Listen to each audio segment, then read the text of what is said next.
Olá, bem-vindo e bem-vinda a mais um episódio do nosso Rent Talks. Hoje a gente está recebendo aqui o André e o Lucas da XP Asset. Já vou pedir para vocês aqui se apresentarem em breve. Se você está assistindo a gente aí pela primeira vez, não deixe de se inscrever aqui no nosso YouTube, Spotify, Deezer e Apple Podcast, certo? São os 4 aí. Não só se inscreve, como também assina o sininho, não, né? Se inscreve e bota para receber as notificações lá no sininho, ativa o sininho do YouTube.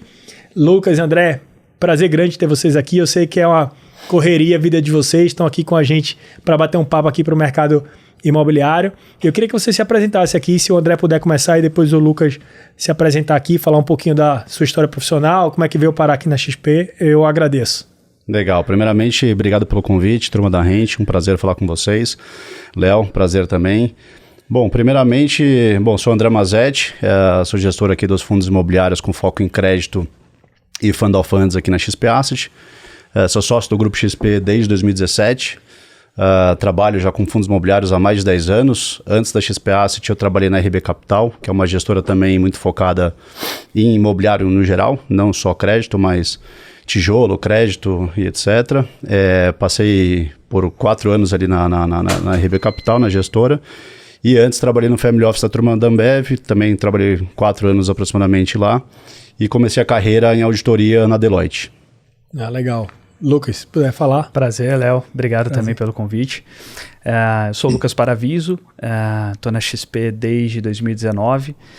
O Mazetti me convidou para fazer parte do time imobiliário e também integrar algumas frentes da XP Asset, né? Uma gestora aí com 13 mesas, então a gente tem bastante desafio lá. E antes da XP eu passei pela RB Capital, 6 anos lá na RB com informações gerenciais, então conhecendo e aprendendo desse mercado, principalmente imobiliário. E antes eu passei pela KPMG, trabalhei 2 anos lá em auditoria de grandes obras, então foi lá que começou esse gosto aí pelo imobiliário e por desenvolvimento também. Legal. Bom, a XP, ela gera bastante curiosidade aí no mercado, né? Por seu tamanho da XP, os sócios da XP são muito famosos. Eu acho que hoje deve estar com certeza entre as 10 aí do mercado financeiro aí no Brasil, né? Tá entre as maiores. Mas a maioria das pessoas, quando olha a XP, olha muito a XP no ângulo mais de bolsa de valores, né? De corretora, etc. E a XP vai muito além disso, né? Vocês poderiam falar assim, quais são as principais frentes de negócio hoje da XP e como é que a XP se relaciona com o mercado imobiliário? Quem pode me ajudar com essa? Claro, vamos lá. Bom, essa dúvida ela é super frequente, tá, Léo? Normalmente as pessoas realmente não entendem como é que funciona exatamente a XP, porque a XP acabou ficando um grupo muito grande, como você comentou, mas as principais áreas de negócio da XP, além dessa frente de investimento que é muito conhecida pelo mercado, dando assessoria por meio dos agentes autônomos, assessores, a XP tem o banco, né, que é uma frente, entre aspas, um pouco mais nova, né? A XP já tem muitos anos de existência, mais de aproximadamente 20 anos de existência. Caramba! Né, como acho que todos já devem ter escutado a história um pouco do Guilherme Benchimol, que foi o sócio fundador, que nasceu numa salinha em Porto Alegre, mas hoje, por exemplo, eu e o Lucas aqui, a gente está no braço de Asset Management, né, de gestão de recursos de terceiros, que é uma gestora de fundos. Hoje a XP Asset é uma das maiores gestoras independentes do país, com mais de 155 bilhões de ativos sob gestão. Só um parênteses aqui, quando eu entrei na Asset em 2016, esse número ali girava em torno de 4, 5 bilhões, então eu tive a felicidade de acompanhar todo esse crescimento e também contribuir mais de 30 vezes. Exatamente, com parte desse crescimento. Mas, além disso, a própria XP tem um braço de banco de investimento também muito grande, muito representativo no mercado como um todo. Tem uma mesa também, de operações gigantescas, inclusive quando a gente fala de fundos imobiliários, que é o nosso foco hoje aqui, nossa pauta, a gente tem a XP como o principal player ali do mercado, a maior player do mercado. Tem uma área de seguros também, uma área muito relevante também, que cresceu muito nos últimos anos. Tem uma área de corporate também muito grande, expressiva, private também é grande. Então assim, a XP acabou ficando realmente, como eu falei, um grupo bem completo e até um pouco complexo, né? Dado essa frente toda que a gente tem aqui de negócio. Falando um pouco da frente imobiliária, que você também comentou, Léo, a gente, e aí entrando um pouco mais na nossa seara aqui, minha aqui do Lucas, que é a parte mais de fundos, a gente opera, né, ali, fundos imobiliários, hoje são 13 bilhões, desses 155 bilhões que a Asset tem, 13 bilhões estão alocados ali em fundos imobiliários. A gente hoje tem uma organização muito, muito completa, né? Então a gente tem fundos dedicados para cada estratégia, um pouco de lajes corporativas, um pouco de shopping, um pouco de hotéis, um pouco de galpão logístico. Então na frente de tijolo, né, usando aqui o jargão, a gente tem ali basicamente atuação em todos os segmentos. E no lado do crédito também, né? A gente, para quem não conhece, né, quando a gente fala de fundos imobiliários com foco mais em crédito, a gente fala de investimento por meio dos certificados de recebíveis imobiliários, né, os CRIs. E a gente também, nessa frente de crédito, está muito bem segmentado, né? A gente tem atuação em operações mais high grades, né? Quando eu falo high grade, são operações em que o devedor desse crédito normalmente são grandes empresas, né? Que a gente chama de large corporate, né? Ou seja, empresas que muitos, né, de quem está escutando aqui conhecem, né, os nomes. Tem operações mais middle e operações mais estruturadas, né? E as operações estruturadas são aquelas operações que tem ali, muitas vezes, o financiamento de loteamentos e a gente chama de operações mais pulverizadas, estruturadas, porque não são operações muito conhecidas, são operações em que uma parcela dos fundos imobiliários estão posicionados nesse tipo de CRI. Então, acho que ao longo do papo aqui a gente vai explorar um pouquinho mais, mas eu vou passar um pouquinho a palavra aqui para o Paraviso. Eu acho que é legal complementar também essa visão de solução, né? Então, eu acho que o mercado como um todo, inclusive desenvolvedores, loteadores, incorporadores, isso está mudando, né? Mas eles viam muito como uma solução, por exemplo, bancária. Então, ao olhar uma instituição financeira no Brasil, você já pensava em algum produto bancário, uma CCB, e a gente, como Asset, né, também trabalha dentro do mercado financeiro, mas com soluções via mercado de capitais.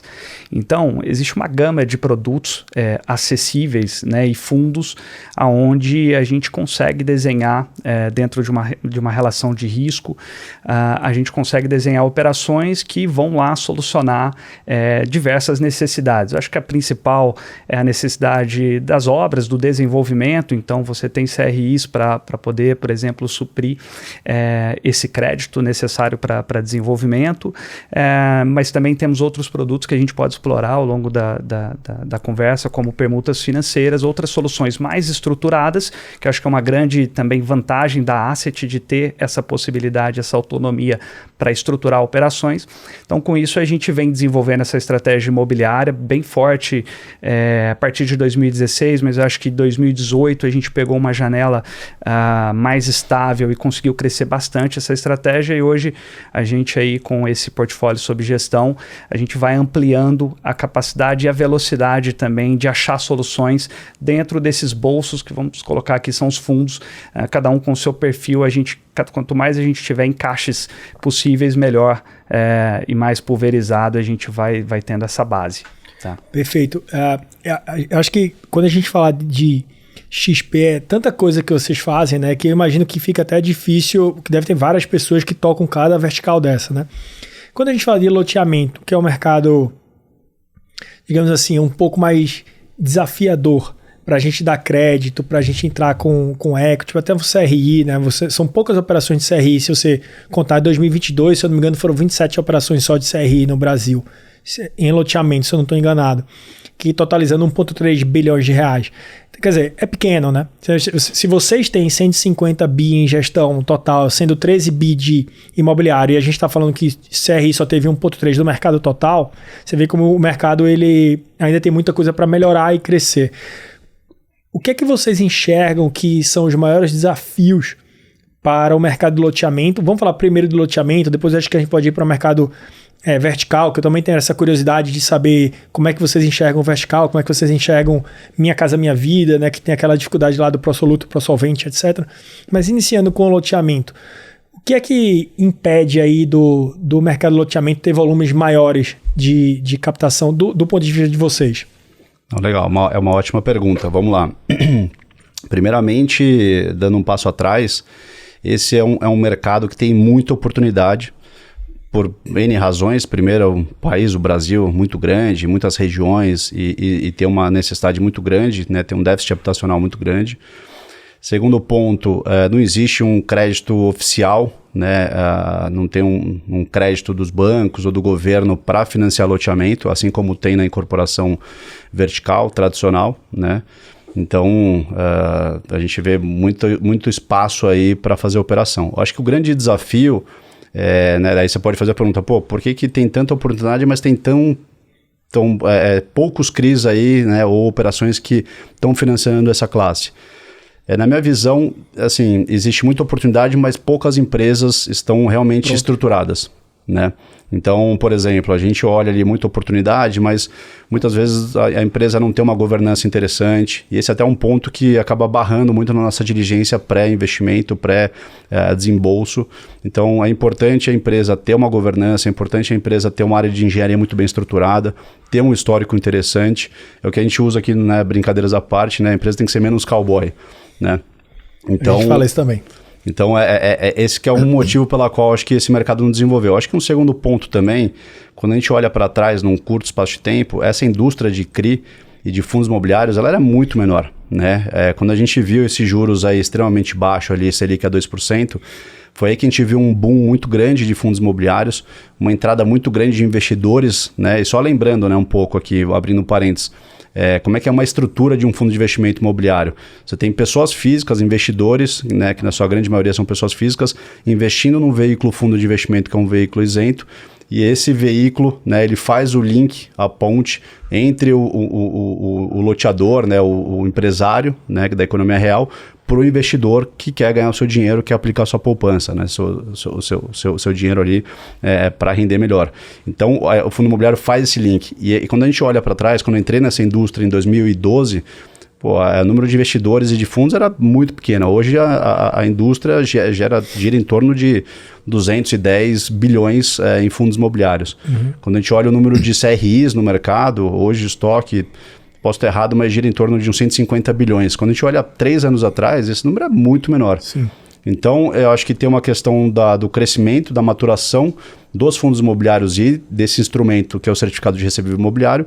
Por outro lado, acho que faltam as empresas se prepararem melhor para poderem estar aptas para captar esse dinheiro do mercado financeiro. Perfeito. Você falou, você estava falando, eu estava anotando aqui algumas coisas, né, até para contribuir, coisas que a gente já falou, né, Lucas, antes, mas é impressionante como o mercado brasileiro, falando loteamento no momento, né, é um mercado gigantesco, você falou, extremamente descentralizado, né, então a gente pega, cara, você não pode dizer que São Paulo representa talvez o que ele representa no PIB, talvez ele represente muito menos do ponto de vista de lançamentos. Então o PIB talvez perto de 40% em relação ao Brasil, mas em termos de lançamento talvez perto de 20%, 18% aí. São números que a gente pega aí das poucas informações que a gente também tem do mercado, porque não é só as empresas que estão despreparadas, mas o próprio mercado não tem informação, né? Tem pouquíssimas informações. São Paulo tem o GRAPROAB que ajuda, aí você tem as AELOS que só tem forte em São Paulo e Minas Gerais, mas de forma geral são informações muito também descentralizadas. Banco não dá crédito, então também não tem muita informação. Tanto é que o grande problema do loteador, que é a exposição de caixa, se dá por conta do não financiamento da aquisição não existe plano empresário e também o financiamento da pessoa física. Então tudo isso vai ajudando para as empresas talvez também nem saber como é que se estruturam tão bem, né? E aí governança, né? Eu anotei o que você falou, governança, a gestão, né? Área de engenharia e histórico, né? Então muitas vezes, a maioria, no caso da gente aqui, a gente pega muitos loteadores que não tem nenhum track record, nenhum histórico, porque o cara tem um terreno, ele é o terrenista, ele é o proprietário, ele mesmo faz o empreendimento, ele não sabe como fazer, dá problema. Prefeituras são outros problemas, porque tem prefeitura que nem sabe o que é que precisa pedir para o loteador. Aí o que é que ele faz? Ele vai na cidade vizinha, dá Ctrl+C, Ctrl+V na diretriz que tem lá e faz, né? Mas muitas vezes não está dentro da lei do loteamento. Então, é um problema generalizado. É um problema da empresa, é um problema do mercado de capitais, é um problema das prefeituras, do governo, né? E a gente está tentando, ao mesmo tempo, ajudar, né? Vocês sentem que isso, Lucas, alguma coisa que te incomoda mais assim nos loteamentos que vocês têm olhado, ou vocês geralmente pegam realmente operações maiores, mais estruturadas e deixando aí o pequeno, operações menos estruturadas para depois? Como é que vocês pensam? A gente, corrobora aí com todos esses pontos. A gente vê uma dificuldade muito grande na formalização, no nível de formalização, na qualidade dos contratos, né? Então, perfeito. Assim, eu acho que a captação aqui via mercado de capitais, ela é muito dependente hoje dos contratos, que é basicamente os recebíveis que vão lastrear uma operação como um CRI.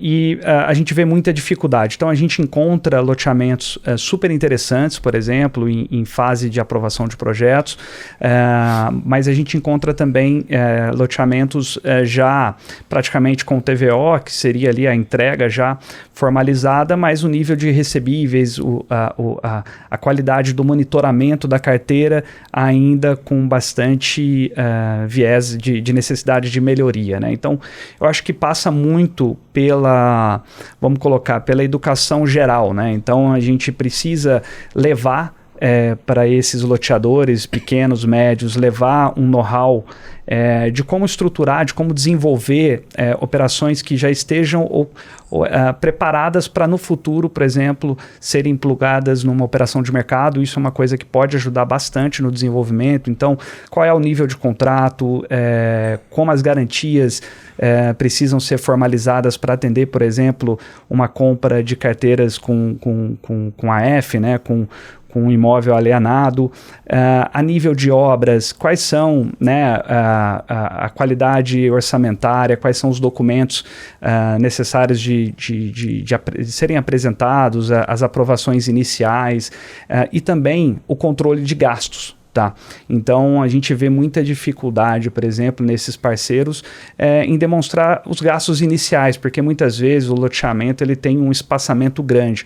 Então, hoje, por exemplo, se fecha uma área, quase que uma opção de uma área, pode demorar bastante tempo até aprovar, porque geralmente essa velocidade também ela não é muito grande do parceiro. O parceiro tem outros desenvolvimentos, ele vai preparando a área, só que esse gap, quando chega o mercado de capitais, e isso a gente fala no geral, não só a XP Asset, mas no geral, o mercado de capitais chega para poder dar esse crédito e exatamente suprir essa carência bancária, muitas das vezes a gente encontra essas dificuldades, seja na apresentação dos gastos até aquele momento, porque, né, precisamos montar uma viabilidade para ver qual que vai ser o retorno daquela operação, qual que é a margem, qual que é a segurança dela.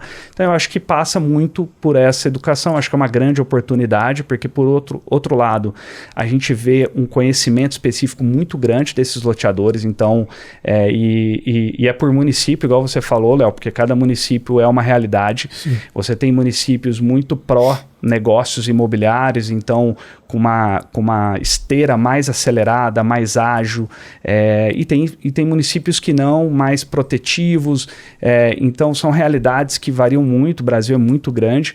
Então, eu acho que passa por esse preparo que as incorporadoras no vertical tiveram maior tempo, né?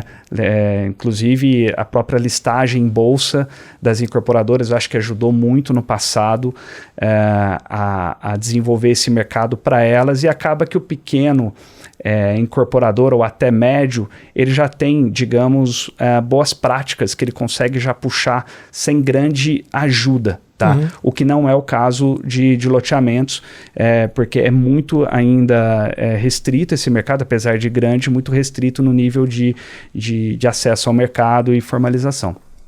Tem duas coisas no vertical, aproveitando que você falou do vertical, né? Tem duas coisas no vertical que funcionam super bem. Um é o plano empresário, né, que os bancos já oferecem esse crédito, e é um crédito talvez bem subsidiado e é barato, né? Não quer dizer que não é burocrático como todos, mas é um crédito que funciona no Brasil, e a lei da incorporação vertical é uma lei mais regulada, né? E a outra coisa é o repasse para o banco, né? Então ali a instituição ela financia durante o período de obra, quando tem o habite-se, ele faz o repasse para o banco, é uma margem menor na incorporação vertical, mas é um mercado mais regulado, você tem um capital disponível, etc. No loteamento não tem. Como é que a XP se posiciona em mercados além do loteamento, né, incorporação vertical e outros mercados que inclusive são mais regulados, e a competição por capital também é um pouco maior, né? Como é que você se posiciona? Como é que a XP olha esses outros mercados imobiliários? Não, legal. A gente costuma também operar, só relembrando, né, sempre por meio do CRIs, né, porque é um TVM, né, que é uma exigência para os fundos imobiliários terem, né? Então a gente não pode, por exemplo, ter uma CCB dentro de um fundo imobiliário como o banco acaba estruturando para poder conceder ali o crédito no plano empresário tradicional. Mas a gente também é de uma certa forma um concorrente, que nem você comentou, é um crédito historicamente barato, mas mais recentemente, em função de todo o contexto que a gente tem hoje no país, é um crédito que hoje está mais restrito, está mais escasso. Sim. Não necessariamente está mais barato, né? Porque a gente tem observado aí resgates da poupança num ritmo bem acelerado. Então, só relembrando, né, o plano empresário ele vem, né, é um recurso que o banco concede ali para o incorporador, mas a origem disso vem de captação de poupança e FGTS, que são dois modelos que a gente tem visto nos últimos anos que vem secando um pouco. A questão da FGTS, todo mundo acho que está na mesma página, viu que teve vários programas do governo para poder liberar, né, para a população, para melhorar o endividamento da população, etc. Enfim, N razões. Mas tudo isso para dizer que a XP Asset, por meio dos nossos mandatos, nossos fundos, a gente também opera esse plano empresário. Não chama assim porque não é mapa 4, né? Mas na prática acaba sendo a mesma coisa. Ou seja, o incorporador acaba nos enxergando como uma alternativa do banco. E como você bem comentou, Léo, é um dinheiro talvez menos burocrático, o dinheiro que os nossos fundos acabam concedendo. É um dinheiro que acaba sendo estruturado de uma forma mais rápida também, porque o banco acaba sendo mais engessado, dado o tamanho dos bancos. E aqui do nosso lado a gente tem uma área de estruturação que faz todo o trâmite, toda a diligência. Então a gente tem que diligenciar aquela propriedade, aquele terreno, ver todo o ambiental, fazer laudo ambiental, ver todo, né, os antecessores daquele terreno para ver se não teve nenhum problema, para a gente não ter que ter uma discussão futura depois que o nosso fundo já desembolsou a operação. Então é um mercado que a gente gosta bastante, a gente opera bastante há muito tempo. Tá? Então a gente faz, entre aspas, o plano empresário por meio de CRIs. A gente também faz uma estratégia aqui de permuta financeira que o Lucas comentou também. É uma estratégia bem interessante, que é uma forma, tentando simplificar aqui a explicação, é como se fosse um mezanino numa estrutura trancheada, em que o banco vai ser o sênior, né, no plano empresário. O mezanino seria a nossa permuta financeira e o subordinado é o incorporador que está tomando todo o risco na ponta final e obviamente tem um retorno tende a ter, se tudo acontecer correto, um retorno mais elevado. Então o objetivo da nossa permuta financeira é basicamente comprar o terreno do incorporador. A vantagem disso é que melhora o retorno do incorporador, porque ele já recebe ou a gente entra comprando terreno ou a gente entra reembolsando o preço do terreno. Então, naturalmente, a taxa interna de retorno acaba sendo boa para o incorporador. E é uma estratégia que a gente, de novo, é um deal bem estruturado e é uma estratégia que, né, a gente já fez mais de 500 milhões de investimento nessa estratégia. Há mais de 10 anos também a gente opera esse tipo de investimento. Aqui na XP Asset há 7 anos e na RB Capital, nossa antiga casa, a gente também operava esse tipo de estratégia. Então a gente tem bastante experiência com isso. E o nosso track record, nosso histórico é muito, muito, muito bom. E a gente tem basicamente 2 fundos que a gente faz esse tipo de desembolso de operação, né?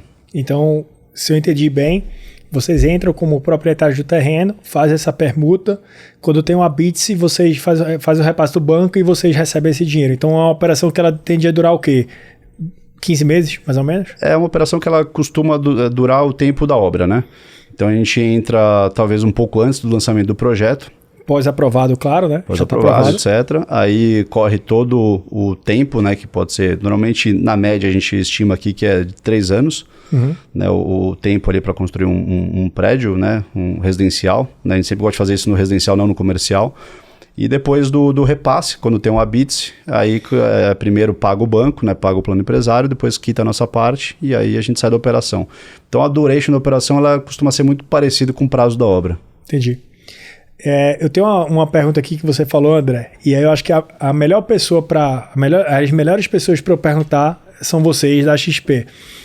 Você falou muito de FGTS e poupança, né? Então eu queria mudar um pouquinho o tema aqui da gente, porque aqui no Brasil a gente tem uma relação crédito imobiliário por PIB muito baixa, né? Se comparado a outros países. A gente hoje deve estar chegando em perto de 10%. Você pega, por exemplo, países na Europa, os Estados Unidos deve ser 60 e poucos %, Inglaterra 70 e pouco, Alemanha 75%. Então, quer dizer, a gente tem um crédito imobiliário em relação ao PIB muito baixo. E aí a gente vai tentando entender por quê, né? E aí vocês vão me corrigindo, tá? Porque vocês são os especialistas, eu só estou aqui fazendo a pergunta. A gente tem o crédito da gente hoje que é muito subsidiado em poupança e FGTS. E ao longo do tempo basta ver a curva que tem diminuído, porque cada vez mais as pessoas têm entendido que a poupança tem retornos ruins, então estão tirando da poupança, não estão mais aplicando na poupança. FGTS, naturalmente, como você disse, está baixando também. E a gente também tem um crédito imobiliário dividido pelo PIB baixo. Quando você olha para os Estados Unidos, o mercado de capitais representa mais de 50%, talvez, aqui, as opções de crédito nos Estados Unidos. Então, realmente, o mercado de capitais é muito forte. Se eu não me engano, o número é 55%. Em relação a todas as operações de crédito imobiliário. Aqui no Brasil é praticamente nada. FGTS e poupança representam mais de 90%. Mercado de capitais é o resto, talvez os 10% que faltam, ou um pouquinho menos. Vocês conseguem enxergar o mercado de capitais brasileiro ficando mais forte em quanto tempo? Vocês conseguem dizer assim, daqui a tantos anos? Porque matemática básica se hoje é 90% e vai cair de forma super acelerada, o mercado de capitais tem que tomar conta disso. Além disso, eu vejo muita instituição falar assim que o mercado brasileiro vai avançar nos próximos anos para ter uma relação de crédito imobiliário por PIB de 10 e para 20. Quer dizer, se a gente vai dobrar de tamanho, o FGTS e poupança está diminuindo, a gente vai chegar no mercado de capitais americano perto de 50 e poucos % vindo de mercado de capitais. Eu imagino que isso é uma mensagem boa para vocês, é uma mensagem boa para mim, mas como é que vocês enxergam esse mercado se movimentando para isso? Vocês têm estudos dentro da XP que levam alguma informação em relação a isso? Olha, Léo, isso que você acabou de relatar e descrever é exatamente a tese da própria existência da XP. Né? A XP, e o próprio Guilherme, né, sócio fundador, sempre fala isso. Quando a gente compara, aí falando um pouco mais do mercado de bancos, né, bancarização, com o mercado de capitais. Aqui no Brasil é de 90% a 95% centralizado em bancos e o restante mercado de capitais. E quando nos Estados Unidos é exatamente o oposto, e a Europa é meio do caminho, só que muito mais para o mercado americano.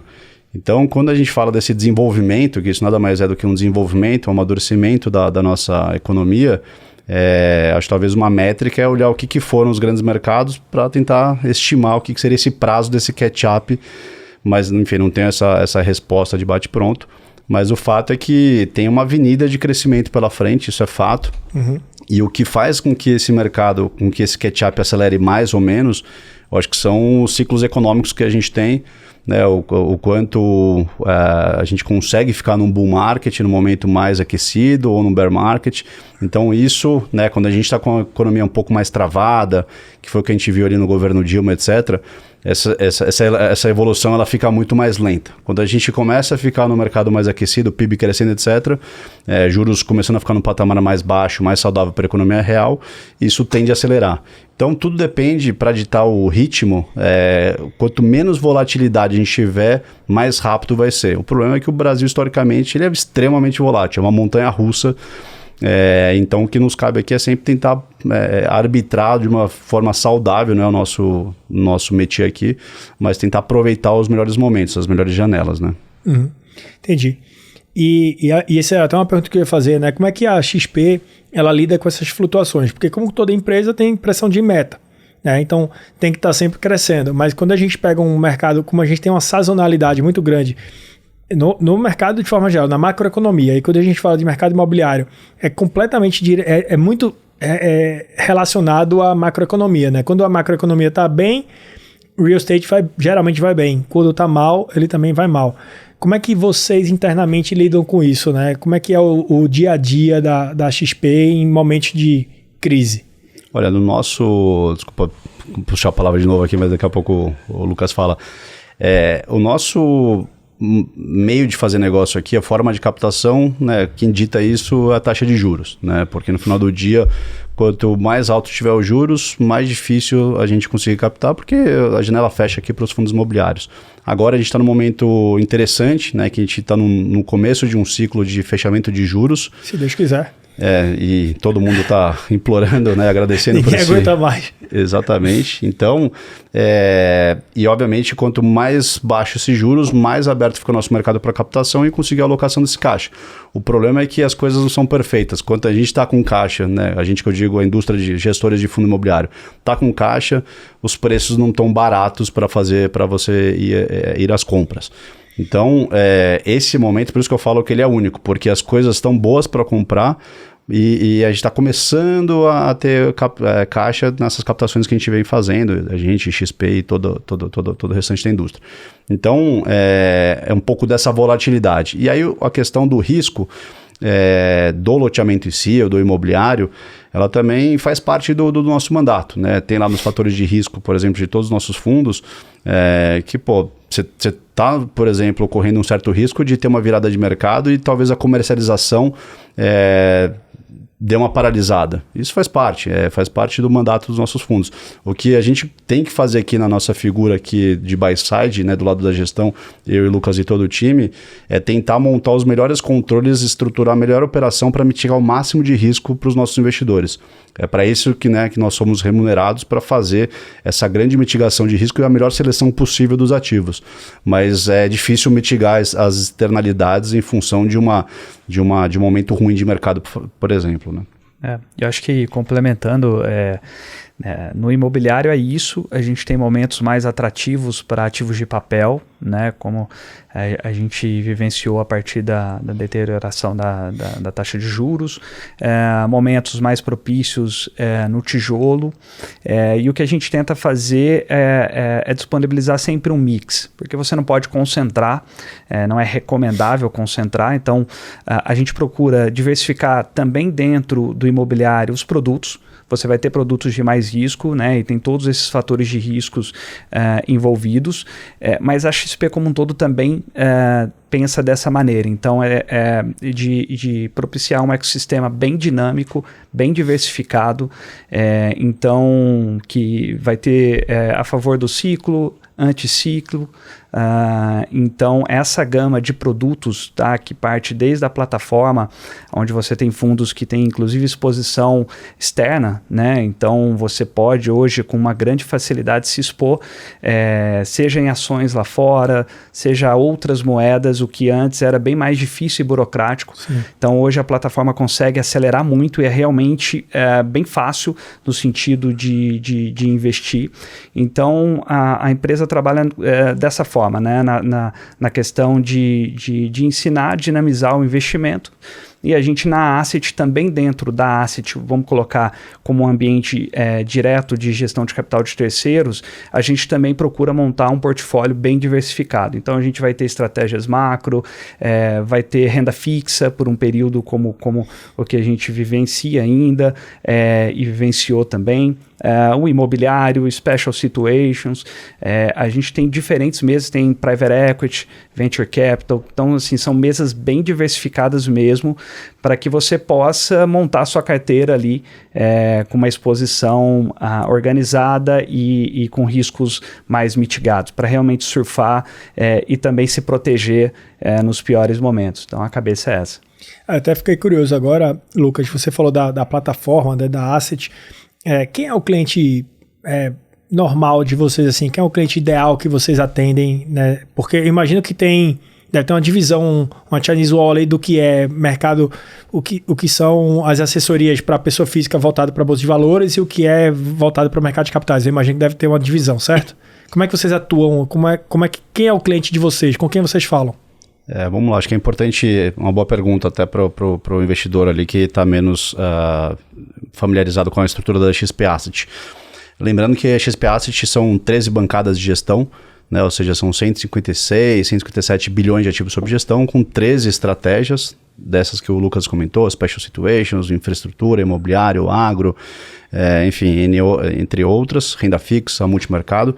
Então, tem um pouco de tudo, tá? Então, por exemplo, quando a gente fala de fundos imobiliários, né, que é o foco aqui do papo de hoje, são fundos que na sua grande maioria são listados em bolsa. E quando você tem um fundo listado em bolsa, esse fundo é um fundo classificado como um fundo fechado, ou seja, ele não toma resgate. Você investidor, apertar o botão lá e pedir resgate. Você tem que, se você quiser monetizar as suas cotas, tem que vender assim como uma ação. Achar um comprador, isso é fácil, porque os fundos imobiliários hoje são extremamente líquidos. E aí, com isso, você tem fundos que são, inclusive até usar o exemplo aqui do Maxi Renda, que é o nosso fundo imobiliário que tem a maior base de cotistas, inclusive da Bolsa, né? Tem quase 1 milhão de cotistas nesse fundo. Metade, a grosso modo, são investidores que têm conta na XP, que tem a custódia na XP. Outra metade são de outras corretoras. Então, tem fundos que são 100% base XP, então tem um pouco de tudo. O nosso cliente aqui, respondendo diretamente, a grande maioria, o foco é pessoa física, né? É o varejo, porque, como eu falei, fundo imobiliário é um fundo que tem uma isenção fiscal, então para pessoa física, né? Então naturalmente acaba atraindo a atenção do investidor, sobretudo no momento de juros mais baixos. Então, o próprio Maxi Renda que eu comentei, que é o MXRF11, nosso fundo imobiliário, que tem 910 mil cotistas, para ser mais preciso, aqui com base no último mês, a indústria hoje está beirando em torno de 2 milhões e 100 de cotistas. Então, quase metade da indústria de fundos imobiliários está posicionado no Maxi Renda. Então, a gente tem uma relação ali de troca de informação com o mercado complexa com essa turma, porque é difícil você ter quase 1 milhão de cotistas. Então, sim, a gente tem uma dinâmica aqui muito parecida com empresas listadas na Bolsa, ou seja, calls trimestrais com os investidores de resultado, lâminas, né, bem robustas, né, que são os relatórios gerenciais mensais, com bastante informação. Então, a gente não consegue fazer esse atendimento one-on-one, né, um a um, mas a gente tem ali uma preocupação de ter um site dedicado para cada fundo, ter esses calls trimestrais de resultado, para o cotista se sentir bem atendido, né? Então, basicamente, essa pessoa física, antes de comprar algum produto que vem da gestora de vocês, geralmente ele deve se relacionar com o escritório... Como é que agente autônomo, né? O agente autônomo de vocês ou algum parceiro XP que está vendendo aquela solução para ele, né? Então ele não fala diretamente com a asset, ele fala com os autônomos, não é isso? A figura do agente autônomo ali é aquele assessor de investimento que tem o pool de clientes deles, e aí naturalmente esses caras fazem todo o gerenciamento ali da carteira de investimento pessoal dos investidores, dos clientes deles, e eles são boa parte, a XP tem uma boa parte dessa indústria de agentes autônomos. Tem outros players também concorrentes da XP que tem também agentes autônomos, mas a XP lidera com bastante folga aí esse mercado. E esses são players importantes ali para captação não só de recursos para as nossas ofertas, mas também de toda a indústria que bate na porta da XP, de outras gestoras, inclusive concorrentes nossas que eu digo aqui da XP Asset, para poder contratar a XP corretora para fazer uma oferta e captar recursos, e aí o fluxo vem aí desses agentes autônomos. A XP também tem o B2C, né? Isso aqui que a gente está falando é B2B, a XP também tem o B2C, que são de uma área com diversos profissionais, que é como se fossem os agentes autônomos, só que da XP mesmo, né? Funcionários da XP mesmo. Perfeito. E do lado da gestora, vocês estavam falando que geralmente os fundos imobiliários eles compram papéis, né? Como é que essas oportunidades chegam para vocês? Geralmente vocês vão caçando ali, como tem poucos CRIs, né? Então vocês vão olhando ali todas as opções, tem um time interno olhando e ele vai decidindo quais papéis vão comprando, ou vocês vão também tomando decisão antes desse papel virar um CRI? Como é que funciona? Como é que entra para vocês Claro. Como é que é o funil de oportunidade para a XP? Esse fluxo de originação, ele é feito basicamente de algumas formas, tá? Primeira, enfim, quando a gente fala do mercado de CRIs, como eu falei, é um mercado que...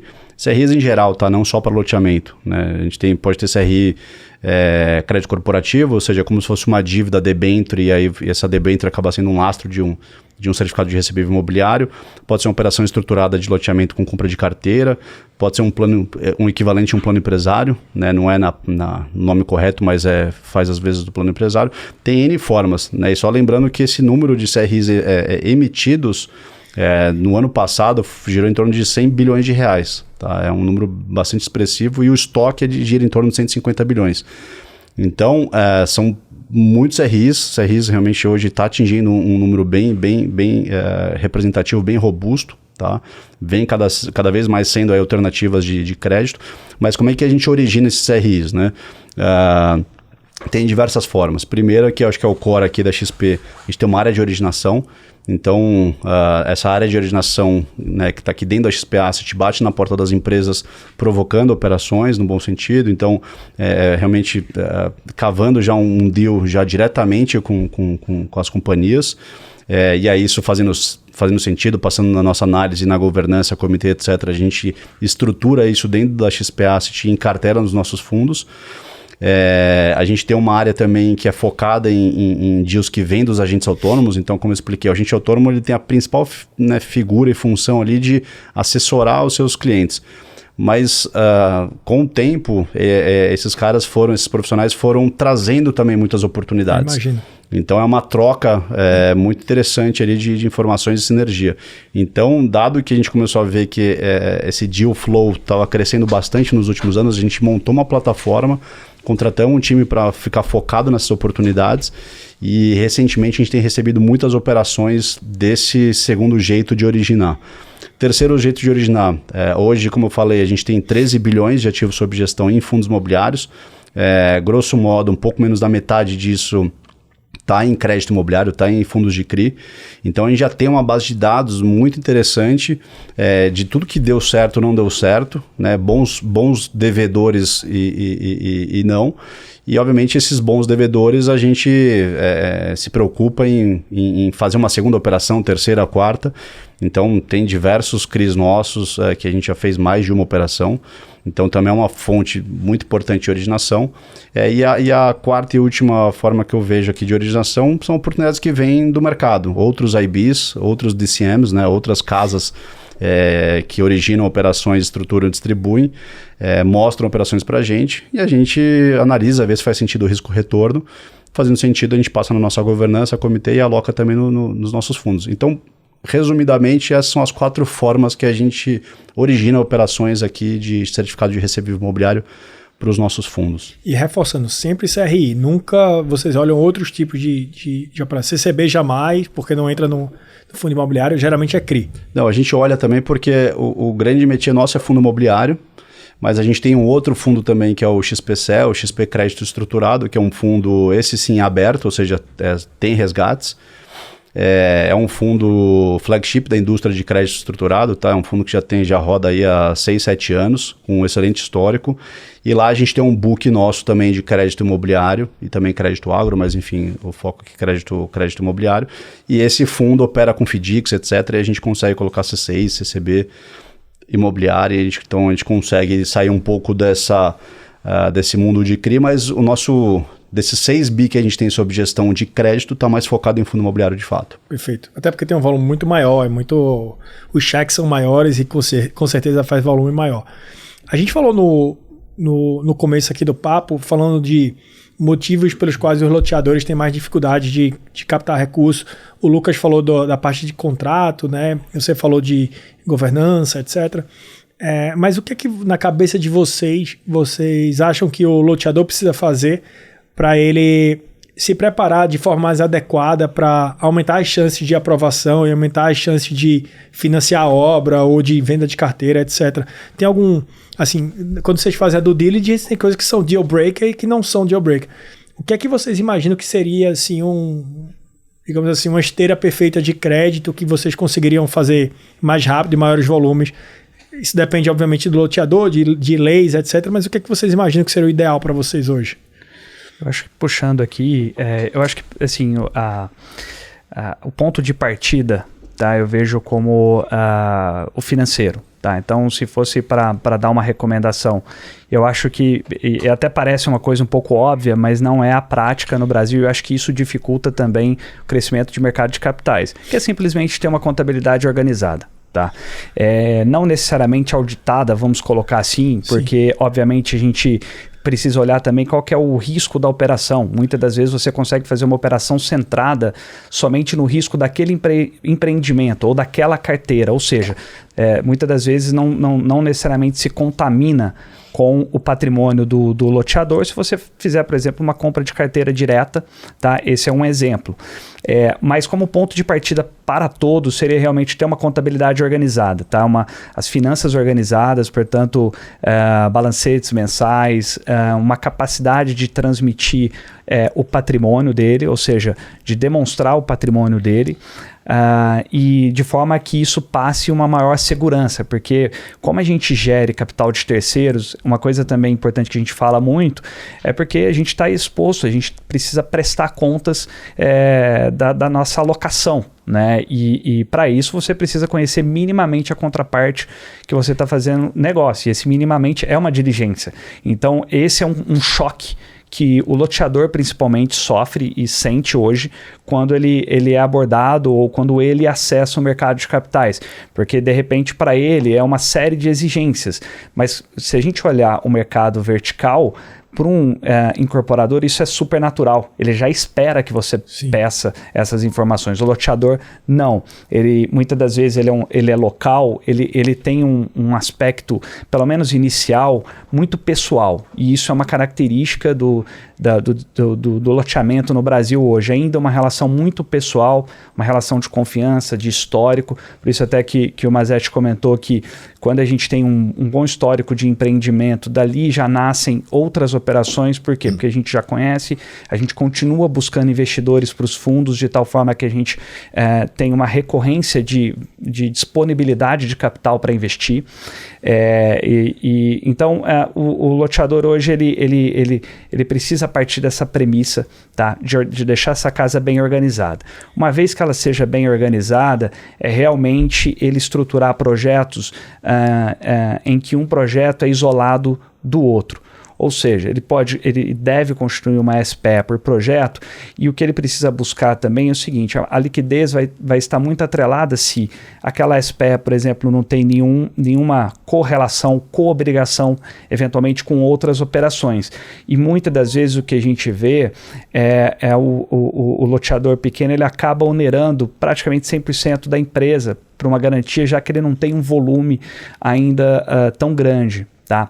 Mas nesse desenvolvimento, né, a gente já passou por vários aspectos aqui sobre formalização, organização, governança, mas na ponta de estar disponível e preparado para o crédito é realmente trabalhar operações isoladas, e aí cada operação com o seu devido isolamento, porque uma vez que ele tiver isso, aí ele parte de fato para acessar esse mercado, e aí quanto mais organizado ele estiver a nível de gestão de carteira, por exemplo, e que não é algo trivial, a gente está falando de mutuários. Sim. Em N regiões, você tem perfis diferentes de compradores, você tem região que a inadimplência ela é maior, é uma característica daquela região, então você já precisa modelar o empreendimento um pouco mais voltado para esse perfil, para que ele aguente um tempo maior, e você tem regiões mais líquidas, então depende muito, e depende do tipo de produto também, né, o público-alvo desse loteamento.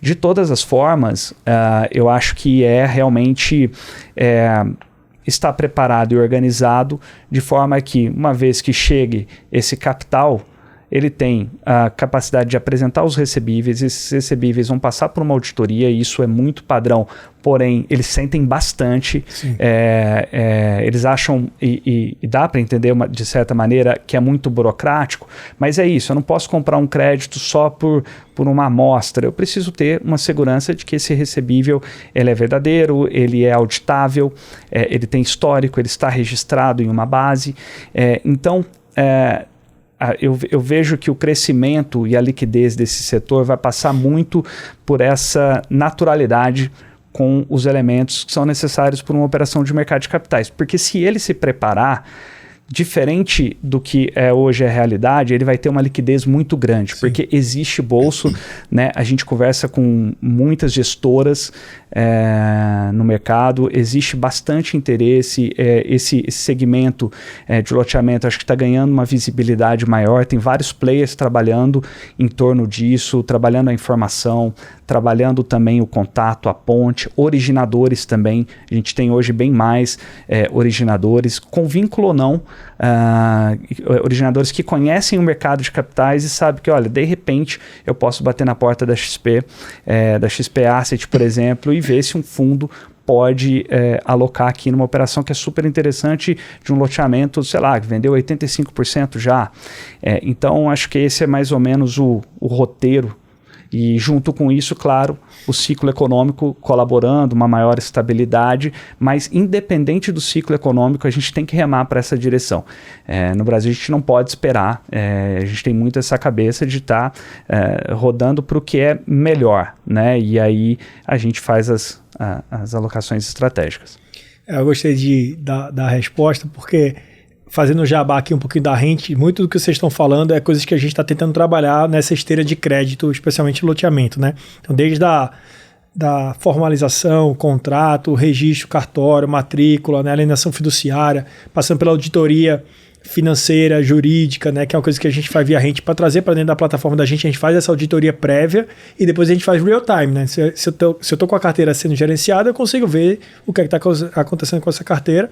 E aí depois, quando você vai estruturar e fazer o financiamento, ela é muito mais rápido, né? Então você consegue encontrar os bolsos, né, e sabe quem é que topa aquele risco dentro daquele cenário, daquele loteador. Então, coisa que a gente está fazendo, não é o objetivo da gente aqui com o podcast falar da rente, mas é uma coisa que é legal vocês falando e parece que meio que está descrevendo aqui o que a gente tá fazendo, né? E até para fechar aqui, o papo foi super rápido aqui, já deu 50 minutos, não parece, né? Parece que a gente tá falando 5 minutos só, mas eu queria pegar um pouquinho da perspectiva de vocês de futuro, né? O André estava comentando que a expectativa é que a taxa de juros venha a baixar, né? Que o Lucas falou um pouquinho de que o mercado de loteamento ele vem melhorando, tendo mais visibilidade no mercado de capitais. Mas como é que vocês enxergam os próximos anos? A gente veio de anos muito ruins, né? Crise, pós-crise, etc. Como é que vocês imaginam que vai ser o finalzinho aqui de 23, 24, 25? Quais são as expectativas de vocês na Asset, lá da XP, para os próximos anos? O que é que vocês têm focado cada vez mais? E talvez aí mandar uma mensagem final aí para o nosso público para conhecer mais a XP.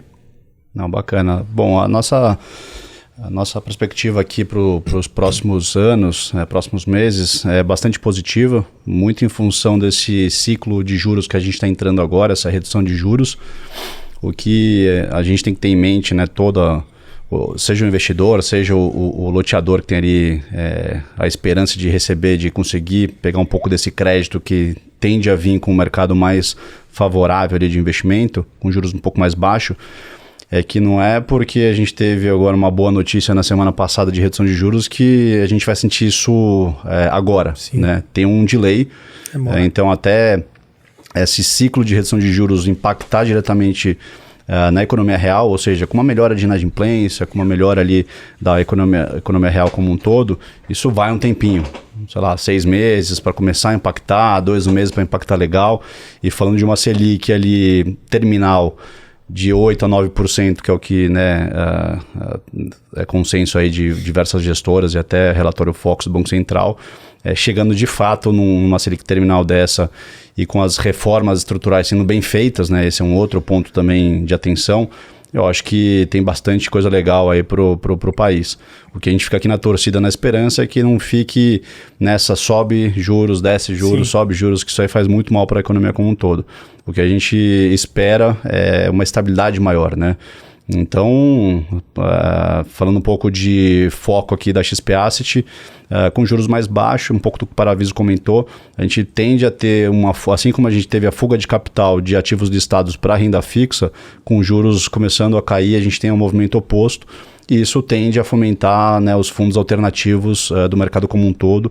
E a XP Asset vem crescendo bastante ali a grade de produtos em alternativos, né? Então, eu acho que essa é uma linha bastante interessante, vai ser uma ótima alternativa de investimento para os investidores. Legal. Lucas, tem alguma coisa para complementar aqui? Eu acho que a gente passou, né, por uma crise muito forte agora de toda a pandemia e o mercado imobiliário, o mercado de fundos imobiliários sofreu muito. né? Então a gente teve produtos com bastante impacto no perfil do consumo e também no perfil de ocupação.